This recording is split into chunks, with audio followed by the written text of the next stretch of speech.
예수님께서 어느 날 바닷가에 이렇게 나가셨습니다. 아니나 다를까 다 다른 때와 다름없이 수많은 무리들이, 아주 많은 사람들이 예수님이 있는 또 그 바닷가로 막 이렇게 몰려 들었습니다.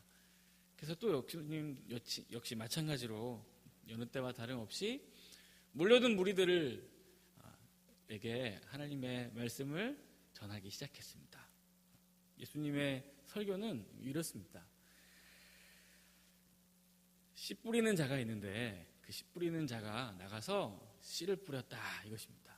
그런데 그 씨가 더러는 길가에 뿌려져가지고 그 씨들은 새가 다 주워서 먹고 그 씨앗들은 다 없어져 버렸고, 더러는 이 씨가 흙이 얕은 돌밭에 떨어져서 싹이 나오기는 나오는데 흙이 얕아서 뿌리를 내지 못하니까 곧 얼마 지나지 않아서 다 말라서 죽어버렸고, 또 더러는 몇몇의 씨앗들은 가시떨기에 떨어졌는데 자라려고 해도 이 가시떨기들이 그 성장의 기운을 다 막아가지고 더 이상 자랄 수가 없었고, 또 더러는 일부의 씨앗들이 좋은 밭에, 좋은 땅에 떨어졌는데 그 밭에서 이 씨앗이 잘 자라서 100배, 60배, 30배의 결실을 맺었습니다. 여기까지요. 그냥 이렇게 끝. 예수님이 그냥 이렇게 설교를 끝내셨습니다. 그 몰려든 사람들이나 그 예수님과 늘 함께 동행했던 제자들이 궁금한 거예요. 특별히 오늘 본문에 무리들의 반응은 나와 있지 않지만 오늘 우리가 읽은 본문을 보시면 제자들이, 아니 왜 예수님께서 하필 그날은 사람들에게 별다른 말씀 안 하시고 알아듣기가 난해한 비유만 말씀하시고 말았는지 그것이 궁금했던 겁니다. 그래서 제자들이 오늘 본문처럼 예수님께 물은 것입니다. 자, 오늘 본문의 10절을 보시면 제자들이 예수께 나와 이르되 어찌하여 그들에게 비유로 말씀하시나이까. 그러니까 예수님이 이제 대답하시죠. 11절 대답하여 이르시되 천국의 비밀을 아는 것이 너희에게는 허락되었지만 그들에게는 아니 되었나니 무릇 있는 자는 받아 넉넉하게 되되 없는 자는 그 있는 것도 빼앗기리라. 그러므로 내가 그들에게 비유로 말하는 것은 그들이 보아도 보지 못하고 들어도 듣지 못하며 깨닫지 못함이니라, 이렇게 말씀하셨습니다. 그러니까 도무지 이 비유로 그냥 비유만 딱 말씀하신 예수님의 이 말씀과 의도를 정확하게 파악할 수 없었던 제자들은 궁금해서 물었습니다. 예수님, 아니 오늘은 왜 아무 말씀 안 하시고 그냥 난해한 비유만 한마디 하셨습니까? 왜? 궁금해? 대답해 줄게. 천국의 비밀이 그들에게는 허락되지 않았는데 너희들에게는 허락이 되었다. 그들은 들어도 듣지 못하고 알아도 깨닫지 못하는 사람들이고 너희들은 하나님께서 복을 주셔서 깨닫는 자들이다. 그래서 내가 비유로 얘기하는 거야. 이렇게 얘기하신 겁니다. 도무지 또 알아들을 수 없는 얘기를 예수님이 또 하신 겁니다. 여러분, 얼마 전에 조선 시대에 있었던 병자호란 인조 시대의 시대의 이야기를 영화로 만든 영화가 개봉을 해가지고 막 흥행을 하고 있죠. 이 영화를 본 많은 사람들의 생각이 거의 비슷합니다. 특별히 많은 정치인들도 이 영화를 보고 나서 비슷한 이야기들을 했습니다. 지도자가 중요하고 리더십이 중요하고 이런 이야기들을 했죠. 근데 이 영화를 한번 잘 보시면 이 영화의 대사 중에 어떤 배우가 리더십이 중요합니다. 국가의 지도자가 중요합니다. 그런 얘기 한마디도 안 합니다. 직접적으로 그런 얘기를 안 해요. 하지만 이 영화를 본 모든 사람들은 다 비슷하게 그런 생각을 합니다. 희한하죠? 그러면 이 영화를 만든 감독은 하고 싶은 얘기를 다 한 것입니다. 비록 배우의 대사를 통해서 직접적으로 하고 싶은 얘기가 정확하게 탁 그냥 있는 그대로 전달된 것은 아니지만 그 영화라는 극을 통해서 하고 싶은 얘기는 이 감독이 다 한 것입니다. 그러니까 영화로 만들어서 그 메시지를 던졌든 아니면 그 말을 있는 그대로 직접 했든 간에 그것은 상관없고요. 결국 이 감독이 이야기하고자 했던 의도는 사람들에게 잘 전달이 된 것입니다. 오늘 예수님의 이 설교도 마찬가지입니다. 예수님도 그냥 비유로 얘기하셨을 뿐이에요. 오늘 본문을 잘 보면 희한하게 예수님과 제자들은 그들과 우리를 이렇게 정확하게 가릅니다. 특별히 예수님이 더 명백하게 그들과 너희, 그러니까 그들과 제자들 이 두 무리를 아주 명확하게 구분을 짓는데요. 너희들에게는 알아들을 수 있도록 비유로 얘기하고 그들에게는 못 알아듣도록 비유로 얘기한 것이 아니고 너희들에게나 그들에게나 똑같이 알아들을 수 있을 만한 이야기를 한 건데 그냥 비유로 얘기한 것일 뿐이라 이겁니다. 다시 한번요. 예수님께서는 비유를 말씀하시면서 그들이라고 일컫는 사람들에게 뭔가 하나님의 뜻과 그 계획을 알리시지 않고 그 계획과 어떤 하나님의 뜻을 비밀로 숨기시기 위해서 그들 알아듣지 못하라고 비밀로 비유로 말씀하신 게 아니고요. 제자들만 알아들으라고 비유로 말씀하신 게 아니고 그냥 비유라는 형식을 통해서 하고 싶은 이야기는 다 하신 겁니다. 다만 알아들은 사람들은 알아들었고 못 알아들은 사람들은 못 알아들은 거죠. 그래서 예수님이 오늘 본문의 바로 위에 구절을 보시면 우리가 잘 아는 씨 뿌리는 자의 비유를 이야기해놓고 이렇게 얘기하세요. 귀 있는 자는 들으라. 귀 있는 자는 들을지어다. 이렇게 이야기하시는 겁니다. 그러니까 예수님은 특별히 어떤 의도를 가지고 알아듣지 못하는 사람들을 못 알아듣게 하기 위해서 비유로 말씀하신 것은 결코 아닙니다. 그리고 이 비유는 어쩌면 제자들보다 그냥 일반 무리 속에 있는 사람들이 더 잘 알아들을 수도 있습니다. 왜냐하면 예수님의 제자들의 많은 수는 어부들이고요. 또 그 중에 많은 사람들은 농사를 짓는 사람들이 아니기 때문에 그렇습니다. 어쩌면 이 비유는 어부들보다는 농부들, 농사 짓는 땅에 씨를 뿌리고 파종하는 사람들이 훨씬 더 알아듣기가 쉽죠. 자, 우리는 사실 이 비유를 알아듣기가 힘듭니다. 희한하죠? 씨를 뿌리는데 왜 씨가 길가에 떨어지고 가시떨기에 떨어지고 돌밭에 떨어질까? 우리나라의 농부들은 그렇게 농사 짓지 않습니다.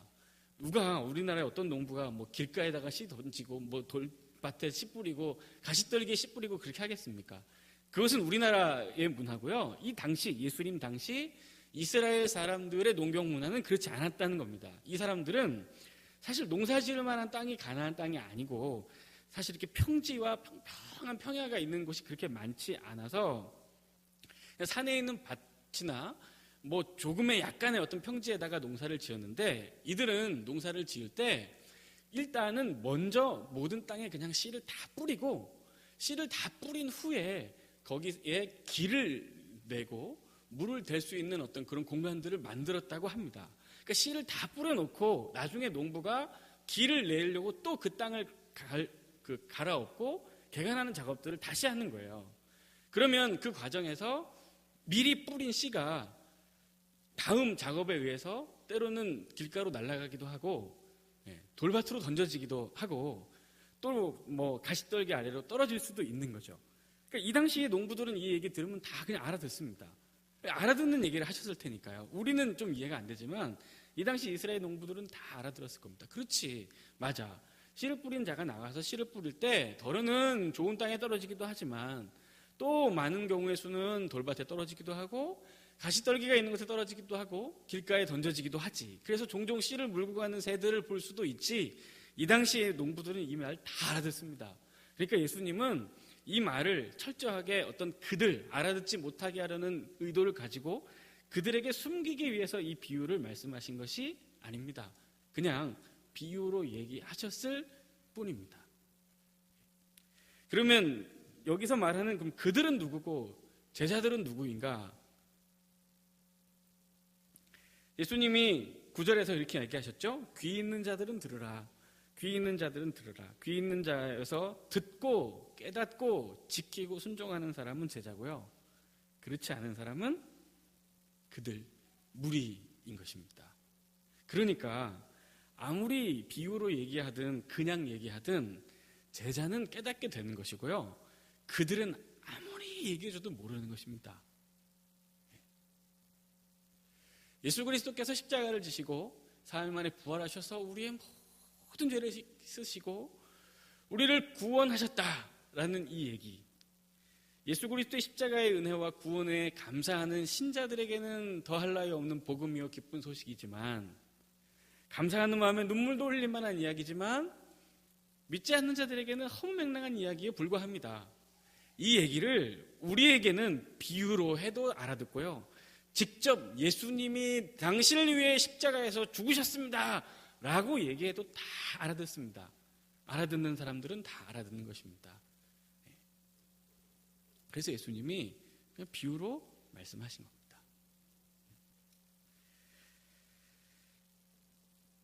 그러면 예수님이 왜 이런 비유를 통해서 말씀을 하신 것일까? 예수님은 왜 비유라는 형식으로 설교를 하신 것일까? 그것은 한번 알아볼 필요가 있을 것 같아요. 이것은 당시 예수님의 마음과 예수님의 생각을 엿볼 수 있는 것입니다. 사실 지금 우리도 이 자리에 앉아서 예배를 드리면서 하나님의 말씀을 듣고 있습니다. 지금 말씀을 전하고 있는 사람은 저죠. 최진원이라는 목사입니다. 여러분 만약에 근데 한번 생각해 보세요. 지금 이 자리에 설교를 하고 있는 이 설교자가 제가 아니고 이 예수님 시대에 살아계셨던 예수님이 직접 말씀을 하신다면 어떻게 했겠습니까? 만약에 제가 아닌, 설교자가 제가 아닌 정말 십자가에 지신 2000년 전에 살아있는 예수 그리스도께서 이 자리에서 설교하신다면 그 말씀을 듣는 우리에게는 어떤 반응들이 일어나겠습니까? 다 예수 믿고 구원받고 정말 그 예수 그리스도의 권능에 사로잡혀서 다 신자가 되기를 결단하고 거룩한 삶으로 막 다짐하면서 하나님의 말씀에 철두철미하게 순종하는 삶을 살게 될까요? 다 제자가 될까요? 아니요, 그렇지 않습니다. 이 당시의 사람들이 그렇지 않았습니다. 이 당시의 사람들은 예수님으로부터 직접 말씀을 들었습니다. 지금 오늘 이 씨 뿌리 있는 자의 비유를 듣고 있는 이날, 이 공간, 이 시간에 여기 있었던 사람들은 십자가의 예수 그리스도, 하나님의 아들이신 예수 그리스도를 직접 눈으로 보고 그분의 음성을 통해 전해지는 하나님의 말씀을 직접 귀로 현장에서 들었습니다. 예수 그리스도를 만날 수도 있었고 만질 수도 있었고 그분과 악수를 나눌 수도 있었고 그분과 함께 식사를 할 수도 있었습니다. 맘만 먹으면 그분과 교제할 수도 있었고 그분과 하룻밤을 보내며 친구가 될 수도 있었습니다. 그런데 많은 사람들이 예수 그리스도의 제자가 되고 그분의 말씀을 신실하게 따르고 지키며 살아갔느냐? 그렇지 않았다는 것입니다. 이 당시만 해도 많은 무리들은 그저 예수 그리스도의 말씀만 듣고 그저 예수께 병 고치는 기적만 보기를 원하고 배고픔이나 채워주기를 원했지 진짜 예수 그리스도의 복음을 듣고 예수님을 믿는 사람이 되어서 천국의 복음을 전파하는 제자로 살기를 결단하는 사람들은 지극히 극소수에 불과했습니다. 그래서 제자들도 얘기하는 것입니다. 어찌하여 그들에게는 비유로 말씀하십니까? 예수님도 얘기하세요. 내가 그들에게 비유로 말하는 것은 그들이 눈이 있어도 못 보고 듣는 귀가 있어도 듣지 못하기 때문에 얘기하는 것이다 라고 얘기합니다. 예수님도 답답하셨나 봐요.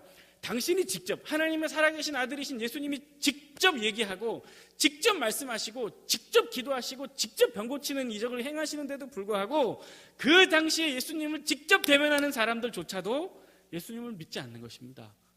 예수 그리스도의 말씀을 거부하고 예수 그리스도의 말씀을 다 이렇게 튕겨내는 것이죠. 지금 내 말을 듣고 제자로 살아가는 사람, 이 천국의 비밀과 천국의 속성을 제대로 이해하고 천국 백성답게 살아가는 사람이 아무도 없다. 정말 극소수에 불과하다. 귀 있는 자는 들을지어다라는 말을 듣고 진짜 귀 있는 자로 이 말씀을 이해하고 삶으로 살아내는 사람들이 아무도 없다는 예수님의 탄식입니다.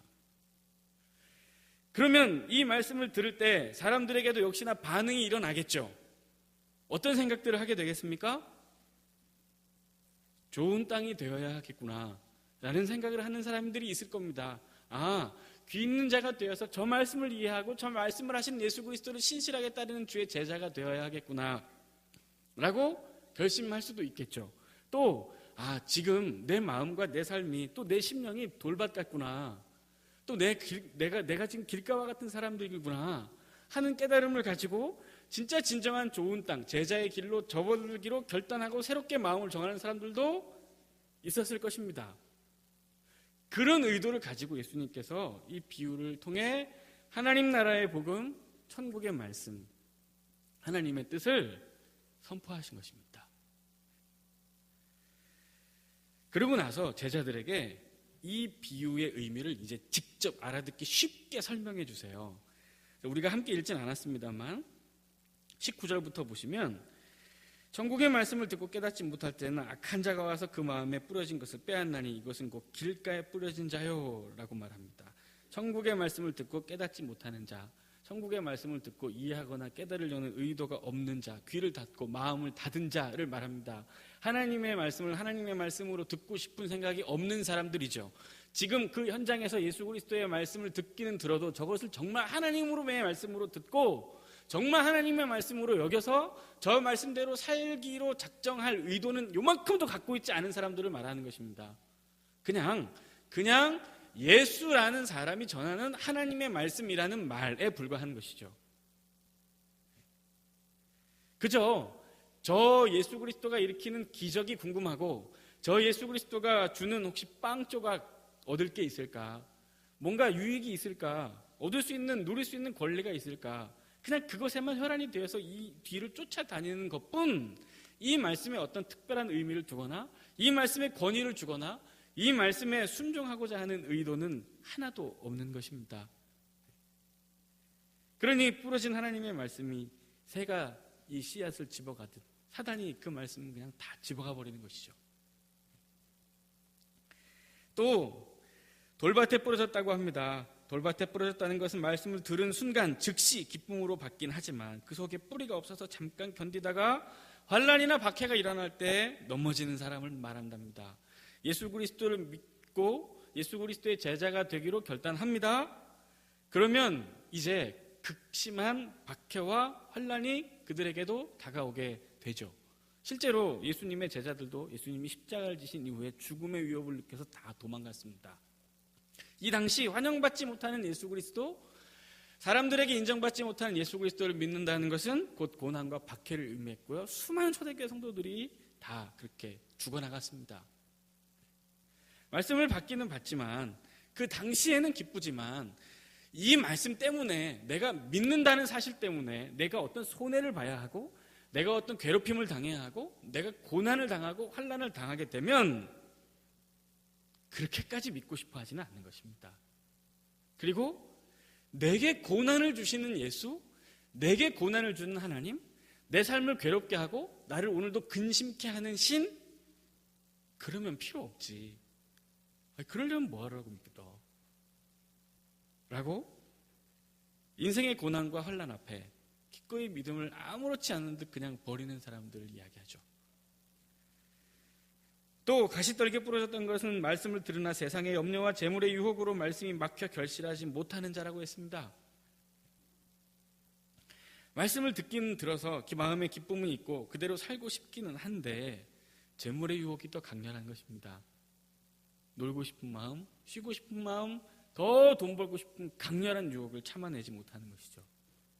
마치 한 부자가 영생의 비밀이 궁금해서 예수님을 찾아왔을 때 네가 가진 모든 소유를 다 팔고 나를 따르라고 했을 때 심히 근심하며 돌아갔던 것처럼 내게 있는 재물, 지금 내가 가진 어떤 권리, 내가 가지고 있는 기득권, 내가 누릴 수 있는 것들 포기하면서까지 섬기고 싶지 않은 예수, 그것입니다. 좋은 땅에 부러졌다는 것은 무엇입니까? 듣고 깨달아서 끝까지 인내하고 순종함을 통해 하나님이 사용하시는 고 그 하나님의 사용함을 통해서 이 땅에 복음을 전파하고 하나님의 살아계심을 드러내는 진짜 그야말로 우리가 자주 찬양하고 얘기하는 축복의 통로로 쓰임받는 인생이 되겠죠. 직접 얘기하시는 것입니다. 이제 풀어서 그냥 편안하게 쉽게 알아듣게요. 그러니까 농부는 예수님이시고요. 씨는 천국의 말씀, 하나님의 말씀, 천국의 복음입니다. 그럼 밭은요? 사람들이죠. 그러니까 맞죠? 내가 많은 사람들에게 말씀을 전하고 복음을 전한다. 그런데 그 중에 일부는 아예 들을 의도 없고 그 중에 또 일부는 듣긴 듣지만 괴로움이나 고난이나 환난이 왔을 때 과감히 다 집어던지고 또 그 중에 일부는 잘 살고 싶은 욕망, 재물의 욕심, 그것 때문에 믿음이라는 거 과감히 등지고 또 그러나 일부는 그 말을 정말 진리로 믿고 깨닫고 그 말씀대로 살아내면서 나를 기쁘게 한단다. 천국이 그런 곳이다. 그런데 그들이 내는 100배, 60배, 30배의 결실이 이 땅을 감당하고도 남는다. 지금 그런 일이 일어나고 있고 하나님의 나라가 이렇게 확장되어 가고 있다는 것이죠. 그래서 길가에 부러진 사람들에게도, 돌받친 심령에게도, 가시떨기에 막혀 말씀이 결실하지 못하는 사람들에게도 한 번쯤 강력하게 도전하는 것입니다. 정신 차리고 좋은 땅이 되어 하나님의 말씀을 듣도록, 그리고 좋은 땅이 되어 하나님의 말씀에 순종하며 살아가고 있는 자들에게 너희들 정말 축복된 삶을 잘 살고 있는 것이라고 위로하고 격려하는 것이죠. 하나님이 그래서 이 비유로 사람들에게 말씀하신 것입니다. 사랑하는 모든 성도 여러분, 하나님의 말씀을 잘 듣고 계십니까? 하나님의 말씀은 참 능력이 있습니다. 제가 찾아서 한번 읽어볼게요. 히브리서 말씀을 보면요, 히브리서 4장 12절 하나님의 말씀은 살아있고 활력이 있어 좌우의 날선 어떤 검보다도 예리하고 혼과 영과 및 관념과 골수를 찔러 쪼개기까지 하고 또 마음과 생각과 뜻을 판단한다고 얘기했습니다. 하나님의 말씀은 살아있고 활력이 있는 것이라고 했습니다. 그래서 하나님의 말씀이 선포되고 하나님의 말씀과 대면하게 되면 하나님의 말씀대로 바뀌지 않는 것이 하나도 없습니다. 다시 한번요. 하나님의 말씀에 능력이 있고 하나님의 말씀에 권능이 있고 힘이 있고 활력이 있어서 하나님의 말씀이 닿는 곳마다 하나님의 말씀대로 변하지 않는 것이 아무것도 없습니다. 이 땅에 태초에 아무것도 없던 시절에 하나님께서 천지를 말씀으로 창조하셨습니다. 하나님이 이 공허한 땅에 말씀하셨어요. 빛이 있으라. 그러니까 정말 빛이 생겨났습니다. 하나님이 말씀하셨더니 하나님의 말씀대로 됐어요. 태양이 생겨나라. 생겨났습니다. 바다가 있어라. 생겨났습니다. 물고기들이 있어라. 물고기 생겨나고요. 사자 생겨라. 사자 생겨났습니다. 다 하나님의 말씀대로 안 된 것이 없습니다. 이 땅에 강력한 제국을 형성했던 많은 지도자들도 얼마 못 가지 않아 심판당하고 멸망당할 거야. 하나님의 심판과 멸망의 칼을 받지 않은 이방 나라의 민족들, 지도자들 아무도 없습니다. 다 멸망했습니다. 하나님의 말씀대로 되지 않은 것이 없습니다. 오늘 이 질문을 던지고 있는 제자들 마찬가지죠. 나를 따르라, 나를 쫓으라 꼭 말할 때 예수 그리스도의 이 따르라, 나를 쫓으라는 이 말씀을 듣고 자기의 모든 소유와 아버지와 배와 그물과 모든 것을 다 버리고 주를 따랐습니다. 하나님의 말씀이 선포되면 하나님의 말씀대로 안 된 것이 없고 하나님의 말씀대로 병론하지 않은 것이 아무것도 없습니다. 왜냐하면 하나님의 말씀은 생명이 있고 활력이 있고 능력이 있고 권능이 있기 때문에 그렇습니다. 이 세상의 완벽한 농부이신 예수 그리스도가 생명을 가진 씨를 뿌릴 때 이 씨가 열매 맺지 못한 것은 그것은 어떤 농부나 씨의 문제가 아니라는 것입니다. 그럼 뭐가 문제인가? 땅이 문제인 거죠. 그렇다면 우리는 수도 없이 하나님의 말씀을 듣고 이제까지 신앙생활의 연수를 계산해보면 우리가 들은 설교의 편수를 헤아리면 수천 편은 될 것입니다. 그럼에도 불구하고 우리 삶이 정말 하나님을 향해 나아가고 있는가? 정말 하나님을 쏙 빼닮은 모습으로 오늘도 조금씩 변해가고 있는가? 정말 어제보다 오늘 더, 작년보다 오늘 더 예수 그리스도의 뜻과 그 마음을 훨씬 더 깊이 이해하고 있는가? 정말 예수 그리스도의 뜻과 그 마음대로 우리의 삶이 바뀌어가고 우리의 생각이 바뀌어가고 우리의 모든 것들이 다 변화되고 있는가? 이것을 생각해보면 하나님의 말씀이 진짜 우리의 삶에 들려지고 있는가? 정말 하나님의 말씀이 우리 삶에 뿌려지고 있는가? 진짜 우리는 하나님의 말씀을 들으면서 신앙생활을 하고 있는 것인가? 라는 것을 명확하게 판단해 볼 수 있습니다. 그런데 신앙생활한 지가 벌써 몇십 년이 되고 몇 년이 되고 시간이 가면 갈수록 하나님의 뜻을 더 이해하게 되고 더 깊이 하나님을 닮아가는 모습이 생겨나기보다는 시간이 가면 갈수록 더 완악해지고 더 어떤 견고하게 어떤 성을 쌓고 더 세상을 사랑하게 되고 더 우리의 마음이 완강해지고 고집스러워지는 것을 본다면 그것은 하나님의 말씀을 귀로는 듣지만 삶이나 진짜 마음으로 들을 의도는 없는 것입니다.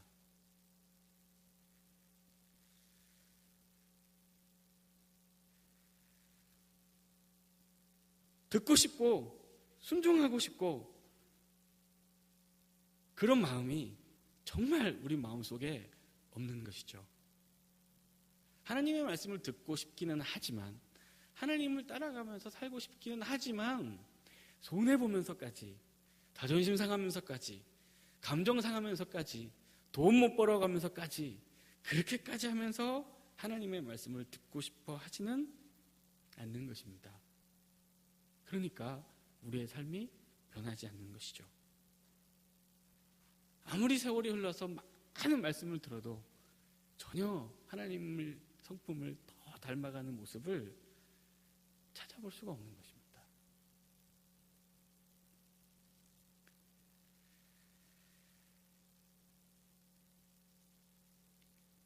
그래서 생각해보면 위로가 되기는 해요. 왜냐하면 예수님 당시에 예수님이 직접 말씀하시고 예수님이 직접 죽은 자를 일으키셔도 예수님을 따르는 제자들이 많지 않았습니다. 하물며 예수 그리스도의 흔적조차도 눈으로 본 적이 없고 그저 성경 말씀을 통해 예수 그리스도를 만나야 하는 우리로서는 이렇게 그냥 성경을 통해 설교자를 통해 듣는 말씀으로 예수 그리스도의 말씀을 이해하고 그분의 뜻을 깨달아서 그분을 닮은 모습으로 삶이 변해간다? 어쩌면 이것 자체가 불가능한 일일지도 모릅니다. 아니, 예수님이 직접 얘기하셔도 안 듣는 사람들이 있는데 예수님이 죽은 지가 벌써 2000년이고 그 예수님을 본 적도 없는 이 세대에 성경 말씀을 설교로 듣는 것을 통해 믿음이 생겨난다는 것이 말이 됩니까? 라고 물어도 사실 무리는 아닌 것 같아요. 그러나 이것은 위로를 받을 만한 이야기가 아닙니다. 더 철저하게 기도해야 할 일입니다. 진짜 생각해보면 그렇습니다. 하나님께서 천지를 창조하시고 사람을 만드시고 나서 그 사람에게 직접 말씀하셨습니다. 이 나무 열매 먹으면 죽는다. 천지를 창조한 권능의 말씀, 하나님의 그 말씀이 직접 선포되었는데도 그 사람이 하나님의 말씀을 듣지 않습니다. 내 말에 순종하지 않으면 죽는다. 내 말에 순종하지 않으면 다 멸망한다. 내 말에 순종하지 않으면 하늘에서 비 안 내린다. 하나님이 끊임없이 직접 말씀하셔도 이스라엘 백성들 그 말씀 안 들었습니다. 예수님이 직접 오셔서 십자가를 지고 죽으시기까지 순종하시며 하나님의 말씀을 전해도 안 듣습니다. 그럼 우리는 어떻게 해야 하죠? 우리는 스스로 좋은 땅이 될 만한 능력과 힘을 가지고 있지 않습니다. 그러니 끊임없이 하나님 앞에 끊임없이 기도하며 끊임없이 하나님의 말씀을 진짜 마음으로 듣고 삶으로 들을 작정을 하고 하나님의 말씀을 들어야 합니다. 하나님, 지금 듣는 이 말씀들이 진짜 하나님의 말씀하시는 하나님의 말씀으로 내 귀에 들려서 이것이 마음을 움직이고 머리를 움직이고 삶을 움직여서 하나님의 말씀이 정말 내 삶을 다스리고 지배할 수 있게 해달라고, 하나님 오늘 그런 은혜가 이 예배 속에 이 말씀 속에 이루어지게 해달라고 마음 먹고 다부지게 기도하면서 하나님의 말씀을 계속 듣고 평생 들어야 하나님의 말씀대로 순종하며 살아갈 수 있는 것입니다. 사랑하는 모든 성도 여러분, 부디 하나님의 말씀이 들려도 들리지 않는 말씀이 아니라 진짜 하나님의 말씀이 하나님의 말씀으로 우리의 삶에 들려서 하나님의 말씀대로 변화되고 하나님의 말씀대로 순종하며 이 땅에 예수 그리스도께서 그토록 원하시는 하나님의 나라가 우리의 삶을 통해 이루어지는 놀라운 은혜가 있기를 원합니다. 오늘 이 밤에도 기도하면서 하나님의 말씀에 귀를 기울이면서 이 말씀이 우리의 마음과 삶을 실제로 움직이시도록 깊이 간절히 기도하며 하나님의 말씀으로 지배받고 하나님의 말씀으로 충만해서 진짜 좋은 땅으로 100배의 결실들을 맺으면서 이 암울한 세대 예수 그리스도의 귀한 축복의 통로로 쓰임받는 여러분들과 저의 삶이 될 수 있기를 예수 그리스도 이름으로 축원합니다. 기도하겠습니다. 하나님 아버지, 감사합니다. 오늘도 하나님의 말씀을 들었습니다. 아버지, 하나님의 말씀